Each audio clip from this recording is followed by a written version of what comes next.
Peperangan, perjuangan kita bukan melawan darah dan daging. Selama ada darahnya, selama ada dagingnya, dia bukan musuh kita, Pak Bu. Sekalipun orang itu kadang ngeselin. Kadang orang itu nyebelin. Tapi bukan dia lawan kita. Bukan dia musuh kita. Orang itu pun bisa dipakai Tuhan untuk memberkati orang benar. Karena itu jangan membatasi. Oh Tuhan bisanya pakainya si A, Tuhan bisa pakai B. Oh Tuhan gak bisa pakai dia nih, dia keras kepala, tegar tekuk, susah diatur, gak bisa dia dipakai Tuhan. Kau pikir kau siapa atur-atur Tuhan? Bisa pakai semua orang. Dia bisa pakai siapapun, apapun yang dia mau. Tujuannya satu, memberkati hidup orang-orang yang dikasihi dia. Siapa itu? Sama-sama bilang sama saya, itu saya. Hari ini kita sudah dalam bahasan yang ke-7 dalam serial khotbah Dasar Sukacita Orang Benar. Saya rindu setiap umat Tuhan yang sudah memahami dasar-dasar ini tidak lagi mendasari sukacitanya berdasarkan dengan keadaan, sehingga dapat berkata, hilanglah sukacita saya oleh karena difitnah, oleh karena dirugikan, oleh karena disakiti, maka hilang sukacita. No, sudah 7 hal yang akan kita bahas dan hari ini yang ke-7. Saya rindu agar setiap umat Tuhan tetap terus bersukacita. Keputusan kita tetap bersukacita sekalipun keadaan tidak mendukung untuk kita bersukacita. Dan hari ini kita sudah masuk dalam bahasan yang ke-7. Kita bersukacita karena Allah mengubah kutuk menjadi berkat. Sama-sama taruh tangan kanan kita di dada. Sama-sama bilang sama saya orang diberkati. Bukan sombong saudara, tapi karena memang ada dasar kebenaran firman-Nya. Dan ini yang mau saya bagikan buat saudara. Saudara bukan orang biasa-biasa.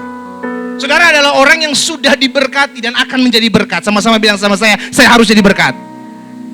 Ya, karena orang yang menyadari dirinya sudah diberkati, nggak akan tenang kalau nggak menjadi berkat buat orang lain. Kita lihat sama-sama kebenaran firman Tuhan ini, Roma 3 ayat 23. Saya mau kita sadar dulu bahwa kita sebenarnya adalah orang-orang berdosa yang sudah dibenarkan oleh anugerah Tuhan. Roma 3 ayat 23. Karena semua orang telah berbuat dosa. Lihat kanan kirinya. Masih orang? Kalau dia orang berarti dia telah berbuat dosa. Apa dikatakan selanjutnya? Dan telah kehilangan kemuliaan Allah. Jadi selama dia orang, selama dia manusia, dia telah jatuh di dalam dosa dan telah kehilangan kemuliaan. Ini gak bisa dipungkiri. Siapapun dia, ada dosa turunan sekalipun dia masih baik. Dosa itulah yang akhirnya mengikat seseorang. Dan itu yang diajari rekan saya nanti di bawah kepada anak-anak kita dengan media balon. Oh, dari kecil pun kita manusia berdosa. Kenapa saya tahu? Karena kemarin dia melayani gereja yang lain. Dan dia praktekkan itu yang dia akan buat di bawah. Semua orang telah jatuh dalam dosa. Dan apa upah dosa? Klik selanjutnya Roma 6 ayat 23. Tadi Roma 3 ayat 23, sekarang Roma 6 ayat 23. Yuk kita baca sama-sama, 3, 4. Sebab upah dosa ialah maut. Jadi setiap manusia, setiap orang yang katakan tadi di Roma 3 ayat 23, setiap manusia telah jatuh dalam dosa, ada upahnya. Upahnya itu apa? Kita harus mengalami maut. Maut itulah yang mengancam kehidupan manusia. Yang tidak bertobat. Yang tidak memberi diri untuk lahir baru. Sekalipun kau berKTP Kristen. Tapi kalau engkau tidak bertobat, maka Roma 6 ayat 23 akan menjadi milik bagian kita. Sebab upah dosa ialah maut. Tetapi karunia Allah ialah hidup yang kekal dalam Kristus Yesus Tuhan kita. Karunia Allah, pemberian. Itu yang diberikan kepada setiap manusia yang percaya dan menerima Yesus sebagai Tuhan dan Juru Selamat. Sampai sini dulu. Sehingga kita menyadari bahwa kita ini adalah orang-orang yang harusnya dapat hukuman. Upah dosa adalah maut, siapapun dia. Selama dia tidak tinggal dalam Kristus, nanti saya akan kasih ayatnya lagi, kebenaran firman Tuhan lagi. Kenapa hanya di dalam Yesus? Tapi semua manusia, sudah jatuh dalam dosa. Dan upah dosa adalah maut. Tapi karunia Allah ialah hidup yang kekal. Dalam siapa? Dalam Kristus Yesus Tuhan. Pak, bagaimana dengan perbuatan baik? Coba kita lihat dalam Yesaya pasal 64. Yesaya pasal 64 ayat yang ke-6. Inilah yang akan kita lihat. Yesaya 64 ayat 6 bilang apa? Demikianlah kami sekalian seperti seorang najis. Dan segala apa? Kesalehan kami seperti kain kotor. Tidak ada perbuatan baik yang bisa menyelamatkan. Kenapa? Karena kesalehanmu, amal baikmu, perbuatan baikmu, engkau datang beribadah itu tidak bisa menyelamatkan. Yang bisa menyelamatkan hanyalah karunia Allah tadi. Roma 6 ayat 23 bagian B. Kasih karunia Allah itu yang menyelamatkanmu dalam Kristus Yesus. Jadi gak ada istilah ya Kristen sama dengan agama-agama lain. Beda bos. Sama-sama bilang beda. Kristen beda dengan agama lain. Mereka bisa pakai perbuatan baik. Mereka bisa pakai amal ibadah. Tapi sorry, tidak ada amal ibadah perbuatan baik yang bisa menyelamatkanmu. Karena tidak ada yang bisa membangun apapun dari muka bumi untuk sampai ke sorga. Sorgalah yang harus bangun sesuatu untuk turun mencapai manusia.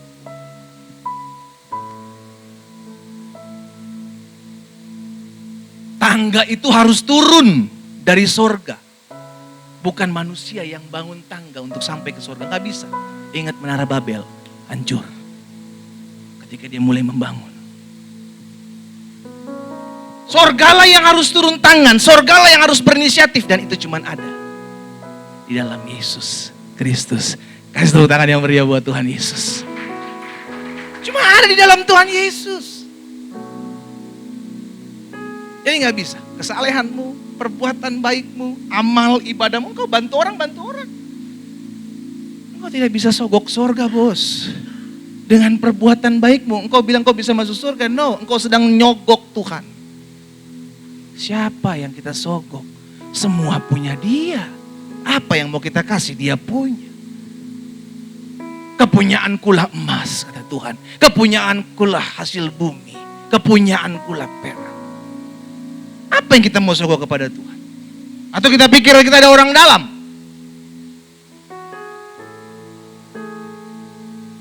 Surga yang harus turun tangan. Dan itu hanya karena kasih karunia. Bukan karena apa yang kita buat. Itu sebabnya di dalam Galatia pasal 3. Galatia pasal 3 ayat 13 dan ayat 14. Galatia pasal 3 ayat 13 dan 14 bilang begini saudara. Kristus telah menebus kita dari apa? Kutuk hukum Taurat. Jadi yang nebus siapa? Kristus. Dengan jalan apa? Menjadi kutuk karena kita. Loh bagaimana Yesus yang adalah Tuhan menjadi kutuk? Alkitab jelas katakan selanjutnya. Ada tertulis terkutuklah orang yang digantung pada.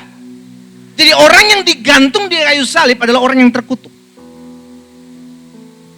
Kenapa Yesus harus mati di salib? Walaupun itu jadi bahan cemoohan orang-orang kepada kita. Oh Tuhannya orang Kristen mati di salib. Katanya Tuhan kok mati. Weh. Justru untuk itulah dia datang ke dunia. Untuk apa? Mati di salib. Karena tanpa kematian dan tanpa penyalipan, kutuk tidak bisa diubah menjadi berkat. Dan itu menjadi kebanggaan kita. Orang mau ngomong apa tentang salib, orang mau ngomong apa tentang Yesus yang mati di atas kayu salib, I don't care. Yang saya tahu, saya diselamatkan. Oleh karena Yesus mati buat saya di atas kayu salib. Dan itulah yang mengubah kutuk menjadi berkat buat saya. Kasih tepuk tangan yang meriah buat Tuhan. Sebab apa? Sebab ada tertulis terkutuklah orang yang digantung pada kayu salib. Dan Kristus telah menebus kita dari kutuk hukum Taurat dengan cara menjadi kutuk karena kita. Dia membiarkan dirinya jadi kutuk di atas kayu salib. Untuk apa? Untuk kita yang terkutuk ini digantikan dengan dia. Supaya kita yang terima berkat. Karena ada pertukaran. Ayat 14. Yesus Kristus telah membuat ini, lihat tujuannya saudara. Supaya di dalam Yesus. Cuman di dalam Yesus. Jadi rugi banget kalau ada orang-orang muda yang pergi meninggalkan Yesus cuma karena pasangan hidup. Rugi banget orang-orang yang katanya ngaku pejabat-pejabat tinggi, orang-orang yang kenal dengan rekan-rekan tinggalkan Yesus cuma karena ingin posisi, cuma karena ingin sesuatu. Pesan saya, jangan pernah tinggalkan Yesus oleh karena apapun. Tidak ada yang bisa menukar nyawamu, saudara. Gak ada yang bisa menukar. Pertukaran itu terjadi di atas kayu salib. Yesus Kristus telah membuat ini. Supaya di dalam Yesus berkat Abraham, apa dikatakan? Sampai kepada bangsa-bangsa lain. Termasuk saudara dan saya. Berkat itu dapat dari mana? Dari kutuk yang disebabkan oleh apa? Pertukaran. Jadi pastikan, saudara mengerti ketika saudara menerima Kristus maka ada pertukaran. Pertukaran inilah yang membuat saudara menyadari bahwa saya bukan orang-orang yang hidup lagi di bawah kutuk. No. Hidupmu bukan lagi hidup orang-orang terkutuk. Ketika engkau menerima Kristus, karena jelas Yesus Kristus telah membuat ini supaya di dalam Yesus, hanya di dalam Yesus berkat Abraham sampai kepada bangsa lain. Sehingga oleh iman kita menerima roh yang telah dijanjikan itu. Ayat selanjutnya, Kolose pasal 2. Saya mau ada beberapa ayat yang mesti saya bagikan supaya saudara mengerti betul ya. Kolose 2 ayat 14. Kolose pasal 2 ayat 14 bilang begini. Dengan menghapuskan. Haleluya. Surat utangnya udah dihapus. Dengan menghapuskan surat hutang yang oleh ketentuan-ketentuan hukum itu mendakwa dan mengancam saudara dan saya. Yang mana ketentuan itu? Roma 6 ayat 23 tadi. Upah dosa adalah ketentuannya seperti itu. Dan Tuhan gak bisa meniadakan hal itu, saudaraku. Mesti harus ada pertukaran. Itu sebabnya dia sendiri yang mengambil rupa sebagai seorang anak manusia untuk menggantikan saudara dan saya agar tidak mengalami hal itu. Dengan menghapuskan surat hutang yang oleh ketentuan-ketentuan hukum mendakwa dan mengancam kita. Dan itu ditiadakannya dengan apa? Memakukannya pada kayu salib. Lihat saudara. Ini yang menjadi kebanggaan kita. Salib bukan lambang hinaan. Tapi salib adalah lambang kemuliaan. Di salib itulah hutang kutuk kita dibayar. Lunas. Oleh karena salib. Jadi jangan malu ketika engkau tahu engkau adalah orang-orang Kristen di mana Yesus menebusmu di atas kayu salib. Bangga. Ini menjadi kebanggaan kita. Ya. Karena dengan salib itulah dosa kita ditiadakan. Bukan karena apa yang kita buat. Bukan. Gak bisa kita buat ini, buat itu. Untuk dihapus dosanya gak bisa. Harus ada yang melunasinya. Dan Yesus melunaskan itu. Di atas kayu salib. Yesaya 53. Ayat 4 dan ayat 5. Yesaya 53 ayat 4 dan ayat 5. Tetapi sesungguhnya penyakit kitalah yang ditanggungnya. Dan kesengsaraan kitalah yang dipikulnya. Padahal kita mengira dia kena tulah, dipukul dan ditindas Allah. Ayat 5. Tetapi dia tertikam oleh karena apa? Pemberontakan kita. Dia diremukkan oleh karena kejahatan kita. Ganjaran yang mendatangkan keselamatan bagi kita ditimpakan kepadanya dan oleh bilur-bilurnya kita menjadi sembuh. Ada pertukaran yang harusnya itu ditimpakan kepada saudara dan saya karena upah. Roma 6 ayat 23 tadi dosa adalah maut. Itu ditimpakan kepada Yesus. Di mana? Di salib.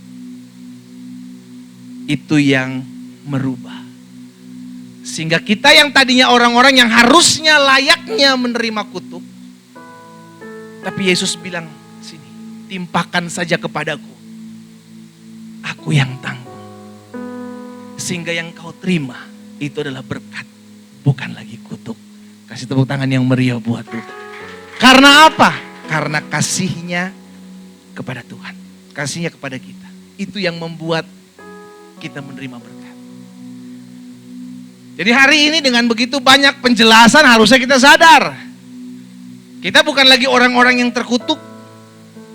Bukan lagi orang-orang yang mendapatkan kutuk. Aduh pendeta gimana ya, saya kayak merasa masih ada kutuk-kutuk keturunan. Hei, jelas ketika engkau terima Yesus sebagai Tuhan dan Juru Selamat, hiduplah dalam iman.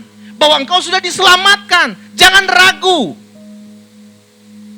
Yang membuat orang kembali lagi kepada kutuk karena ragu. Bener gak ya? Gue udah diselamatkan, bener gak ya? Gue udah menerima kasih karunia, bener gak ya? Gue udah terlepas. Alkitab jelas katakan ketika ada kebimbangan, ketika ada mendua hati, maka engkau akan tidak tenang. Ketidaktenangan itulah yang dimakan oleh iblis, yang akhirnya terus mengintimidasi kamu. Kamu masih hidup di bawah kutuk, kamu masih tinggal di bawah kutuk. Kita hidup bukan berdasarkan perasaan-perasaan kita. Kita hidup karena berdasarkan firman yang telah tercatat. Dan firman sudah bilang, ada pertukaran di salib. Sekarang jadi pertanyaan gini, you udah terima Yesus belum? Itu aja pertanyaannya. Jangan pakai perasaan-perasaan. Ya saya udah terima Yesus sebagai Tuhan dan Juru Selamat sih Pak, tapi kok ya gimana ya Pak? Aduh, tapi kok ya nggak dikepret sama malaikat bagus. Hidup pakai iman, percaya dong.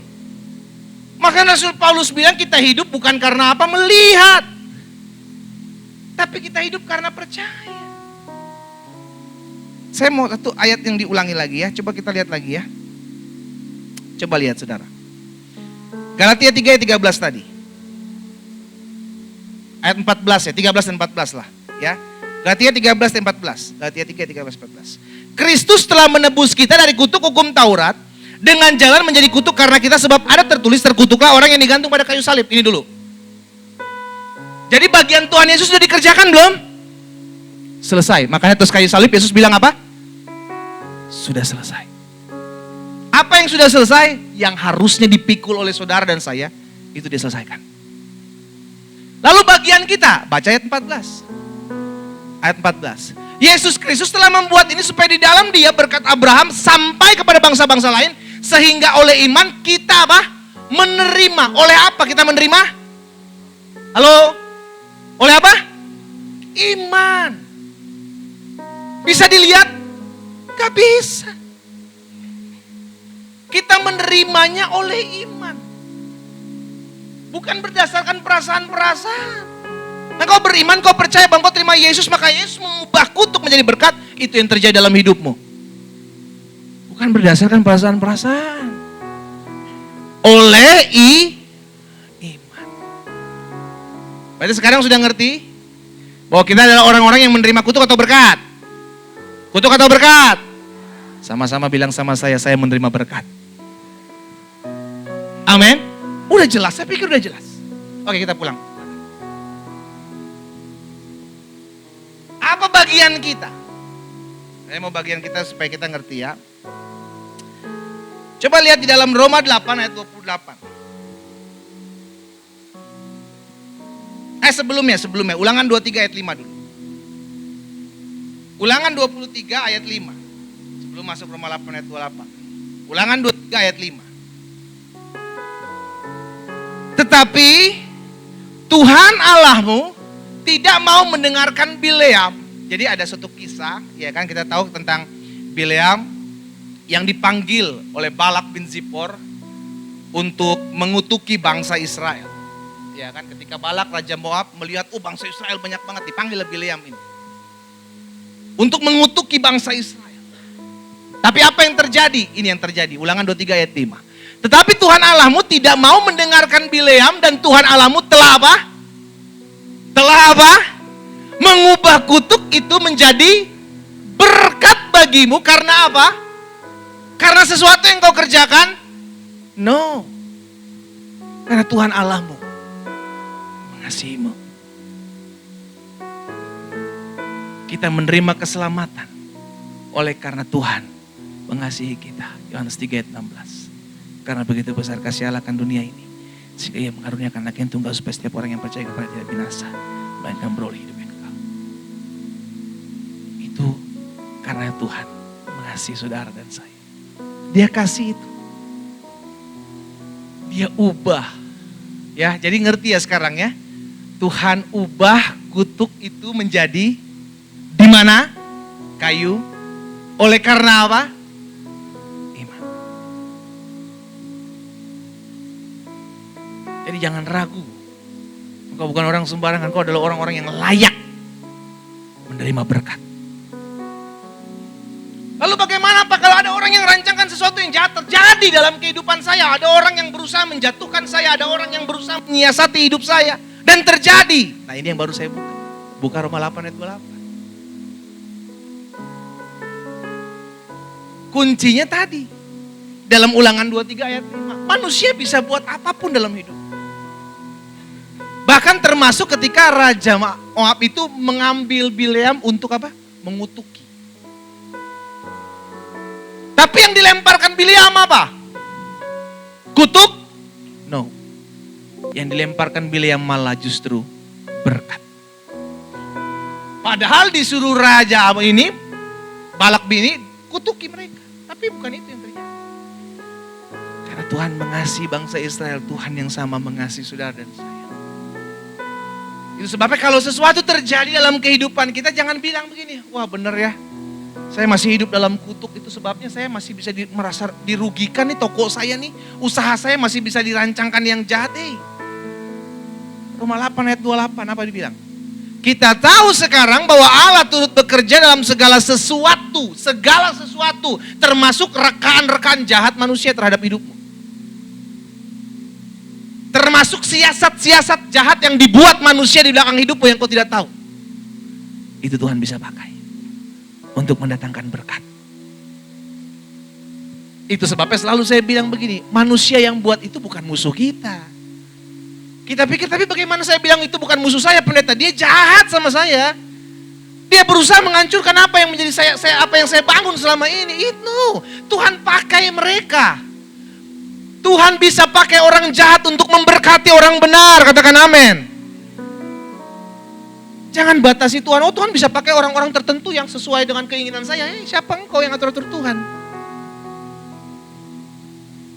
Tuhan bisa pakai siapapun termasuk orang jahat. Makanya selalu saya bilang Yudas aja dipakai Tuhan kok. Untuk mendapatkan keselamatan buat setiap kita. Oleh karena apa? Liciknya Yudas. Oleh karena Yudas menyerahkan Yesus. Berarti Yudas salah satu bagian. Sekalipun dia jahat. Tapi rancangan jahat itu dipakai untuk menyelamatkan banyak jiwa termasuk saudara dan saya. Peperangan, perjuangan kita bukan melawan darah dan daging. Selama ada darahnya, selama ada dagingnya, dia bukan musuh kita Pak Bu. Sekalipun orang itu kadang ngeselin. Kadang orang itu nyebelin. Tapi bukan dia lawan kita. Bukan dia musuh kita. Orang itu pun bisa dipakai Tuhan untuk memberkati orang benar. Karena itu jangan membatasi. Oh Tuhan bisanya pakainya si A, Tuhan bisa pakai B. Oh Tuhan gak bisa pakai dia nih, dia keras kepala, tegar tekuk, susah diatur, gak bisa dia dipakai Tuhan. Kau pikir kau siapa atur-atur Tuhan? Bisa pakai semua orang. Dia bisa pakai siapapun, apapun yang dia mau. Tujuannya satu, memberkati hidup orang-orang yang dikasihi dia. Siapa itu? Sama-sama bilang sama saya, itu saya. Kasih tepuk tangan yang meriah buat Tuhan. Itu adalah saudara dan saya. Ya, jadi kalau ada orang-orang yang saya sebut bahasa saya unik. Di kantormu, di tempat engkau berbisnis, rekanan kerjamu. Jangan balas yang jahat dengan yang jahat. Karena terkadang ada orang-orang seperti itu yang membentuk karakter kita. Tuhan tempatkan orang-orang seperti itu untuk mendewasakan kita. Sama Kejadian 50 ayat 20 pun seperti itu. Coba buka Kejadian 50 ayat 20. Maka dalam hidup ini pegang dua hal ini. Roma 8 ayat 28, Kejadian 50 ayat 20. Lu gak akan bersungut-sungut hidup. Roma 8 ayat 28, Kejadian 50 ayat 20. Pegang. Lihat Kejadian 50 ayat 20. Memang kamu telah mereka-rekakan yang jahat terhadap aku. Ini kasusnya Yusuf. Ketika Yusuf menyampaikan ketemu dengan kakaknya, saudara-saudaranya, Yusuf bilang, betul, kamulah yang membuang aku ke sumur, kamulah yang menjual aku sebagai seorang budak, betul. Tapi aku tahu, Tuhan pakai perbuatanmu untuk mengutus aku ke Mesir. Untuk menjadikan aku orang nomor 2 di Mesir. Sehingga aku bisa memberi makan kalian. Yusuf gak ngelihat perbuatan-perbuatan saudara-saudaranya itu sebagai apa? Sebagai rancangan jahat. No. Yusuf lihat perbuatan-perbuatan kakak-kakaknya yang notabene adalah jahat sebagai tangga untuk melihat keberhasilan yang berasal daripada Tuhan. Itu sebabnya Kejadian 50 ayat 20 itulah perkataan Yusuf. Memang kamu telah mereka-rekakan yang jahat terhadap aku, tetapi Allah telah mereka-rekakannya untuk kebaikan. Ini yang saya bilang merubah kutuk menjadi berkat. Merubah rancangan-rancangan orang jahat, mendatangkan kebaikan buat hidup saudara dan saya. Dengan maksud melakukan seperti yang terjadi sekarang ini, yakni memelihara hidup suatu bangsa yang besar. Yusuf gak lihat masa lalunya. Kalau Yusuf mau lihat masa lalunya, Yusuf sakit hati, Yusuf kecewa, Yusuf kepahitan, Yusuf luka. Dia gampang aja nyuruh saudara-saudaranya masuk penjara, kirimkan ke penjara, biarkan mereka mati kelaparan. Bisa. Tapi Yusuf melihat semuanya itu sebagai suatu rancangan Allah yang besar. Bukan sepotong yang dia lihat. Bukan hanya yang bagian kecil di mana dia dihianati, yang itu dia lihat. No, dia lihat keseluruhannya. Belajar untuk melihat secara keseluruhan. Jangan hanya sedikit. Bicara tentang melihat secara keseluruhan, saya ingat ada teman saya. Foto di Pantai Losari. Di mana Pantai Losari? Hah? Kasar. Dia foto di tengah, biasa tengah-tengah kan. Pantai, dia foto di sini Losari. Dia foto di tengah. Cekrek. Sama teman saya yang satu lagi di crop. Pannya dihapus, sarinya dihapus di tengah-tengahnya. Apa tulisannya itu? Gak ada yang tahu ya. Gak ada yang tahu ya. Pantai, dia tengah, jebret. Lo, sari. Pannya di crop, sarinya di crop. Lama banget mikirnya. Apa karena sore? Perut udah mulai lapar. Kalau kita hanya ngelihat sudut seperti itu, orang sakit hati. Bos, lu dikatain lu bos. Enggak kok, lihatlah secara keseluruhan. Jadinya apa? Indah. Kenapa? Karena Pantai Losari. Tapi ketika dia hanya ngelihat sebagian kecil, itu merupakan suatu penghinaan. Belajar untuk melihat secara keseluruhan dalam kehidupan kita. Jangan hanya sepanggal, sekecil aja. Belajar untuk melihat bahwa di dalam sisi ada orang-orang yang membuat jahat dalam hidup saya. Terkadang Tuhan pakai itu untuk menjadi suatu rancangan Allah yang besar. Untuk tergenapi peristiwa kejadian yang dahsyat dalam kehidupan kita. Belajar lihat secara keseluruhan. Ya. Jadi pegang hal ini saudara. Dalam hidup ini saya cuma pegang ini. Roma 8:28, Kejadian 50 ayat 20. Jadi kita tuh gak gampang kecewa sama orang. Kau dihianati, kau disakiti, ingat Roma 8 ayat 28. Kejadian 50 ayat 20. Allah turut bekerja dalam segala sesuatu untuk mendatangkan kebaikan. Manusia bisa mereka-rekakan yang jahat, tapi Tuhan pakai untuk mereka-rekakan kebaikan. Wah, itu tenang hidup saudara.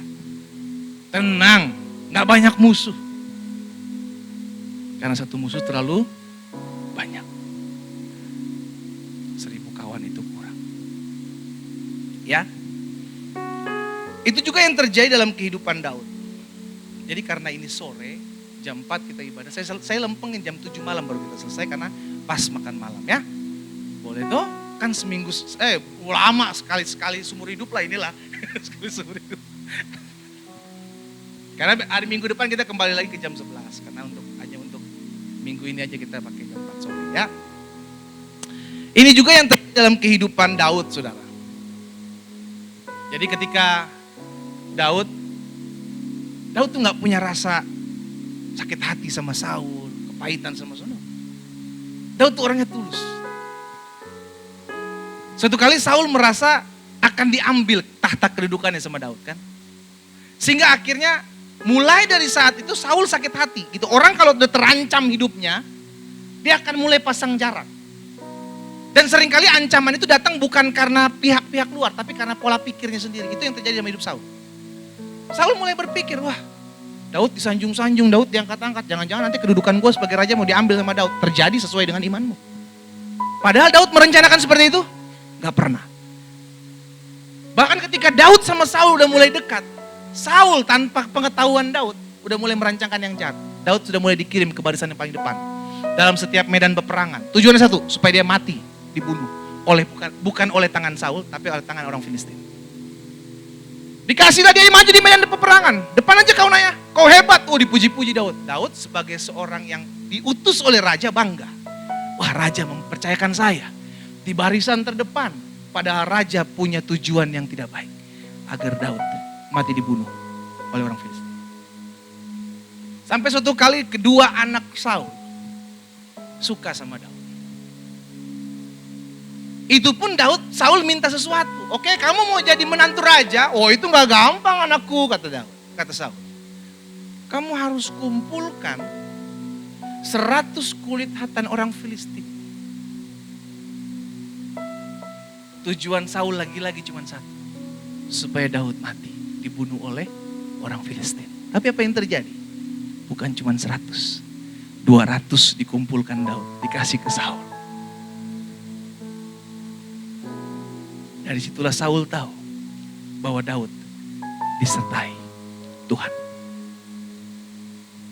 Orang kalau hidup tulus, orang merancangin yang jahat itu dipakai Tuhan untuk alat promosi Bapak Ibu. Akhirnya mulai dari situ, Daud banyak disenangi oleh bangsa Israel. Sama orang-orang Israel. Kenapa? Karena setiap kali diutus oleh Saul, menang terus peperangan. Setiap kali diutus oleh Saul, menang terus peperangan. Tujuannya padahal Saul bukan untuk mempromosikan Daud. Supaya untuk apa? Daud mati. Tapi itu yang tadi saya bilang. Tuhan pakai rancangan-rancangan jahat manusia kepada hidup anak-anak Tuhan untuk diangkat sebagai alat promosinya Tuhan dalam hidup kita. Ini harus jadi kebanggaan buat kita. Jadi jangan takut, jangan panik ketika kita diperhadapkan dengan orang-orang yang waduh ini orang kayaknya rancangan. It's okay. Mengalir aja. Engkau adalah orang-orang yang diberkati. Sehingga orang yang mau mengutuki, lemparkan hal-hal yang sial dalam hidupmu. Itu akan Tuhan saring menjadi berkat dalam hidupmu. Nah, saya pelajari selanjutnya. Karena kutuk sudah diubahkan menjadi berkat, maka ada beberapa hal yang mesti kita lakukan. Yang pertama, pandang setiap kesulitan-kesulitan hidup sebagai pendidikan ilahi, bukan lagi sebagai kutuk. Kenapa? Karena kita udah menerima berkat, bukan lagi kutuk. Jadi apapun yang terjadi dalam kehidupanmu, kesusahan, dalam kau mengiring Tuhan, penderitaan yang memang Tuhan izinkan terjadi dalam hidupmu, itu bukan lagi kutuk. Tapi pendidikan, sama-sama bilang sama saya pendidikan. Sehingga apa? Kita gak menyadari orang-orang jadi, kok udah usaha ini gagal. Usaha itu gagal, mulai bisnis ini susah, bisnis itu susah. Jangan-jangan saya masih tinggal dalam kutuk. Kembali lagi ke imanmu. Engkau bukan lagi orang-orang yang dikutuk. Engkau adalah orang-orang yang sudah menerima berkat Tuhan. Pandang setiap kesulitan-kesulitan hidup, kesusahan-kesusahan hidup sebagai apa? Pendidikan ilahi, bukan lagi kutuk. Karena saya sering dengar gitu loh saudara. Pak, saya udah buat ini, udah buat itu. Akhirnya saya selidiki. Kamu udah benar-benar terima Yesus? Udah Pak. Saya bilang ada yang salah dalam dirimu. Karena seharusnya orang yang terima Yesus, udah ada perubahan, udah ada pertukaran antara kutuk menjadi berkat. Tapi orang-orang ini gak menyadari, itu yang saya bilang sampai saat ini iblis masih kerja. Dia terus akan mengintimidasi kita. Masa lalumu belum selesai, engkau belum diselesaikan dengan ini, engkau belum selesaikan dengan itu. Kita hidup bukan berdasarkan pengajaran-pengajaran, tapi berdasarkan firman. Yesus bilang, kalau engkau terima Yesus, Alkitab bilang, kalau engkau terima Kristus, maka ada pertukaran.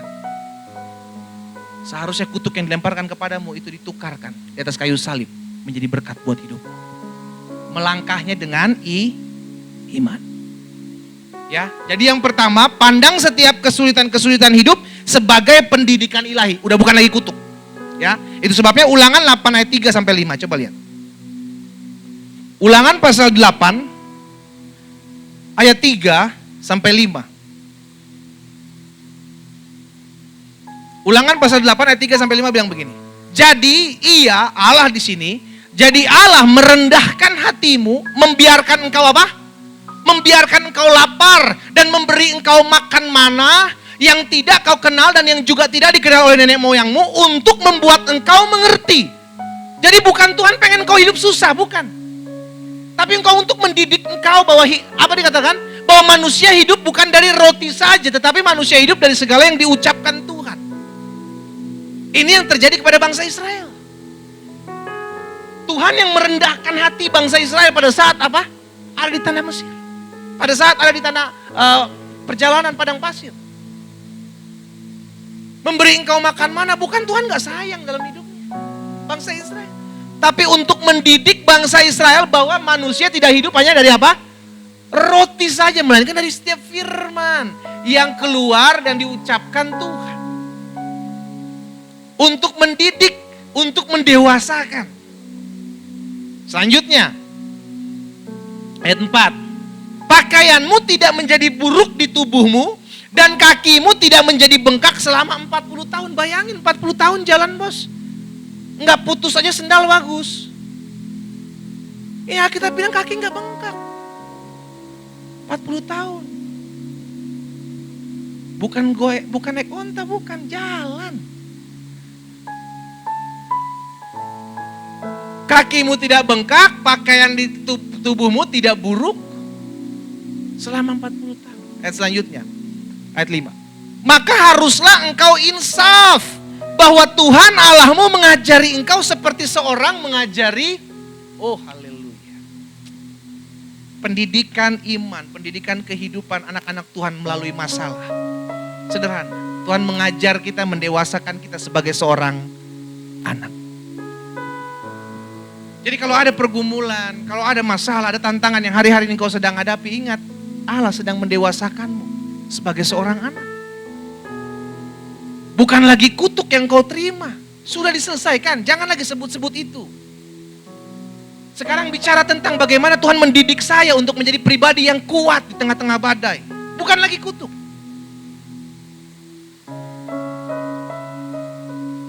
Ya, jadi yang pertama, karena kutuk sudah diubahkan menjadi berkat, maka pandang setiap kesulitan-kesulitan hidup, permasalahan-permasalahan hidup, kesusahan-kesusahan hidup sebagai pendidikan ilahi untuk kita dewasa.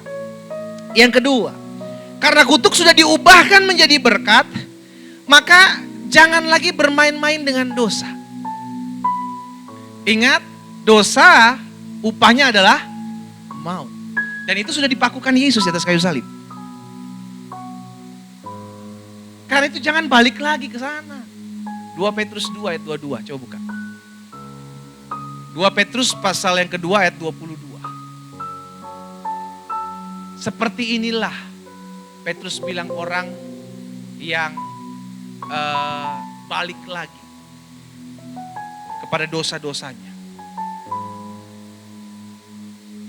Bagi mereka cocok apa yang dikatakan peribahasa yang benar ini. Anjing kembali lagi ke muntahnya, dan babi yang mandi kembali lagi. Jadi orang yang kembali lagi ke masa lalunya, orang kembali lagi minum mabuk, orang yang kembali lagi melakukan hal-hal yang dulunya pernah dia lakukan tapi udah dipulihkan, dia balik lagi melakukan. 2 Petrus 2 ayat 22 itu tepat disandangkan buat kalian. Sorry, bahasa sekarang ya, anjing dan babi. Mungkin sebagian kita bilang, Pak, sorry izin, itu makanan kami sehari-hari. Harusnya itu jadi makanan, bukan jadi diri kita. Nah kita bilang anjing dan babi. Jangan kembali lagi seperti anjing kembali lagi kepada muntahnya, babi bandi lagi kepada kupu-kupu. Seperti inilah orang-orang yang sudah diselamatkan, tapi memberi diri balik lagi. Engkau yang kembali mendatangkan kutuk buat dirimu sendiri. Ketika engkau kembali lagi ke dosa-dosa. Orang-orang muda yang masih sering lihat bintang, Cancer boy, Libra girl, bertobat. Hidupmu tidak ditentukan oleh apa kata horoskop. Ini yang menentukan hidupmu. Amin. Pak, tapi kenapa ya kok bisa kayaknya tepat gitu loh Pak? Karena engkau mengimani. Engkau yang mengaminkan, oh yes. Engkau punya pikiran sendiri. Apa yang dikatakan horoskop ini pasti benar. Itulah yang terjadi dalam hidupmu. Ya kalau baik, kok tiba-tiba horoskop bilang hari ini engkau akan tabrak bis. Sesuatu yang besar akan datang dalam hidupmu, amin, berkat, katanya kontainer. Makanya jangan hidup berdasarkan horoskop Pak, Bu, orang-orang muda. Hidup berdasarkan firman. Aku tahu rancangan-rancangan apa yang ada padaku mengenai kamu, firman Tuhan katakan. Yaitu rancangan hari depan yang penuh harapan dan bukan rancangan kecelakaan. Itu yang kita imani. Bangga banget sih. Horoskop. Itu tidak menentukan hidup kita Pak, Bu. Hidup kita tentukan dari firman. Ya bertobat ya. Itu mendatangkan kutuk. Tanpa engkau sadar itu mendatangkan kutuk dalam hidupmu. Jangan buka celah. Jangan buka celah. Kenapa saya bilang itu jadi kutuk? Karena kalau itu tadi saya bilang, kalau hal yang tidak baik engkau terima, seharusnya itu tidak engkau alami. Tapi karena engkau membuka celah, oh ini yang terjadi, maka itu yang akan terjadi. Jangan kembali lagi ke situ. Stoplah bermain-main dengan itu. Lebih baik lu baca firman, lu amini apa yang dikatakan firman Tuhan. Itu lebih mantap lah gitu loh, saudara. Nggak gampang diombang-ambingkan dengan apa yang dikatakan gitu kan. Hei, gitu kan. Jangan gunting kuku depan pintu. Masih aja kan. Tahu nggak kenapa jangan gunting kuku depan pintu? Ngalangin orang, udah itu aja. Orang mau lewat nggak bisa, lu lagi gunting kuku kejepit. Bukan yang aneh-aneh. Ada lagi yang tapi saya agak rohani Pak Pendeta. Kenapa? Saya taruh Alkitab di atas kepala saya supaya mimpi saya nggak serem.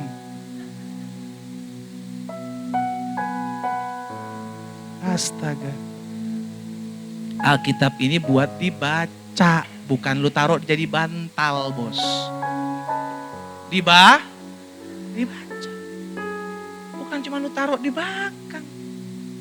Udah baik lah ditaruh di atasnya Alkitab, jaga ya. Lu pikir dia binatang piaraan, lu suruh jaga bayi? Yang baca orang tuanya, oma opanya, bukan jangan taruh di atas kepala cucu. Cucu bilang kalau bisa ngomong, oma apaan sih, gue aja belum bisa baca. Baik cucu lu gak bisa ngomong, belum bisa ngomong. Jadi ada hal-hal yang kayak jadi mistik gitu loh saudara. Yang akhirnya kita mulai imani, kita mulai percaya. Itu mendatangkan kutuk dalam kehidupan kita. Kita mulai percaya hal-hal yang seperti itu. Udah ambil berapa bulan? 8 bulan jangan keluar-keluar lu. Gantungin peniti. Ya ketawa. Ngapain lu gantungin peniti bos? Sekalian iketin pisau. Kecil peniti, setan mata, ya geli. Pisau lu ikat di situ. Pisaunya juga jangan yang kecil, golok. Biar anaknya kalau udah gede jago main pedang. Jangan yang aneh-aneh lah. Ya jangan hidup berdasarkan apa yang mistik-mistik begitu. Kita percaya udah yang imani aja yang hal baik-baik. Firman Tuhan ya dan amin. Jangan undang kutuk dalam hidup kita. Dan yang paling jelas ketika kita mulai bermain dengan dukun. Kita mulai bermain dengan kuasa-kuasa kegelapan. Ya enggak Pak, saya sih enggak pernah main-main kayak gitu. Saya cuma nganter teman saya itu juga. Saya bukan saya Pak, saya cuma nganter aja. Yang ngasih tahu jalannya siapa? Iya saya sih Pak, cuman saya nganter doang. Bukan, saya emang enggak. Tapi lu udah ngutukin orang lain dengan kelakuan lu. Kan ada orang begitu kan. Udah ke gereja nih. Lu jangan bilang Pak Glenn ya. Ada rumah dukun yang gue tahu nih. Lu diem-diem aja. Gue anterin, tapi gue gak ikut masuk, gue di luar aja. Ya udah gak apa-apa, tapi gue anterin. Engkau sudah memberikan kutuk ke orang lain. Lu kasihan sekali. Jangan bermain-main kayak gitu. Jangan yang aneh-aneh lah gitu loh. Karena ada orang-orang begitu cuma nganterin. Dan saya dengar banyak kesaksiannya. Pak, kalau nganterin gimana Pak? Ya engkau sudah membuka celah, engkau menyetujui bahwa dia punya kuasa. Itu kan membuka celah. Iblis itu nggak bisa dikasih celah kecil. Dia masuk, beda sama Tuhan Yesus. Tuhan Yesus bilang, aku ada di depan pintu dan mengetuk. Tuhan Yesus minta izin, lu buka pintu gue masuk, lu gak buka pintu gue gak masuk. Kalau setan, lu buka sedikit begini, set, lenyap. Masuk dia. Celah. Maka dia masuk, makanya jangan buka celah. Jadi itu yang kedua ya. Karena kita adalah orang-orang yang sudah menerima atau kutuk yang sudah diterima, diberikan kepada kita, sudah diubahkan menjadi berkat. Maka yang pertama, pandang setiap kesulitan-kesulitan hidup sebagai pendidikan ilahi. Yang kedua, jangan lagi bermain-main dengan dosa. Kuasa-kuasa kegelapan, ramalan-ramalan nasib, jangan. Yang ketiga, karena kutuk sudah diubahkan menjadi berkat, maka stop mengutuki diri sendiri. Nah ini yang seringkali juga banyak saya lihat. Aduh sial nih. Aduh bangkrut di usaha gua, aduh. Hancur dah hidup rumah tangga gua dah. Engkau sedang melepaskan kutuk buat dirimu sendiri. Kita lihat Amsal 18 ayat 21. Tapi kan saya cuma ngomong Pak, mulutmu punya kuasa. Engkau bukan orang sembarangan lagi. Amsal 18 ayat 21 bilang begini, hidup dan mati dikuasai, jadi lidah itu netral. Lidah itu bisa memberikan engkau hidup, bisa juga memberikan engkau kematian. Barang siapa suka menggemakannya, suka mengucapkannya, maka akan memakan buahnya. Buahnya itu bisa baik, bisa tidak baik. Buahnya itu bisa memberikan kehidupan, bisa memberikan kematian. Sifatnya apa? Netral. Tergantung apa yang kau ucapkan. Makanya hati-hati sekali dengan apa yang kau perkatakan. Dasar suami gak tahu adat, nah jadi seperti itu. Istri tegar tengkuk, kepala batu, susah diatur, nah jadi seperti itu. Jangan ucapkan sesuatu yang tidak mau engkau alami. Anak tolol, anak siapa sih? Tuh anak kalau bisa balas lah, bapak saya. Tanpa kita sadari kita mengucapkan kutuk buat diri kita maupun buat orang-orang sekeliling kita. Lidah, dosa lidah. Itu tercatat khusus dalam Yakobus pasal 3. Hati-hati sekali dengan ucapan kita. Karena apa yang kita ucapkan itu yang akan Tuhan buat. Coba lihat saudara. Bilangan 14 ayat 28. Amsal 18 ayat 21 tadi sudah baca. Sekarang Amsal 14, bilangan 14 ayat 28. Bilangan pasal 14 ayat 28. Apa di sana dikatakan? Katakanlah kepada mereka firman Tuhan. Demi aku yang hidup kata Tuhan. Demikian firman Tuhan. Bahwasanya seperti yang kamu katakan di hadapanku, demikianlah akan kulakukan kepadamu. Apa yang kamu katakan? Ini peristiwa bagaimana bangsa Israel bersungut-sungut, mengeluh, menyusahkan diri dengan apa yang dia hadapi. Tuhan bilang, oke, engkau katakan seperti itu yang aku berikan kepadamu. Hati-hati dengan apa yang kau ucapkan. Karena seperti yang kau ucapkan itu yang akan Tuhan kerjakan dalam hidupmu. Maka belajar mulai memperkatakan hal-hal yang baik. Hal-hal yang membangun. Dasar anak baik. Padahal udah kesel gitu. Anak pintar. Anak yang diberkati Tuhan Yesus. Tapi ucapkan yang baik. Walaupun saya ngerti. Tapi mulut itu ngeri saudara. Kita bilang seperti apa yang kau ucapkan itu yang akan terjadi. Dasar suami baik sekali.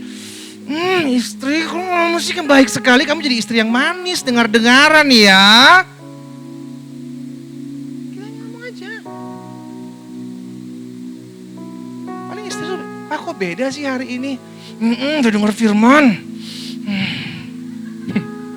Duh, jangan sampai buat dosa. Gitu. Ngeri, saudara, mulut itu ngeri. Jadi hati-hati sekali.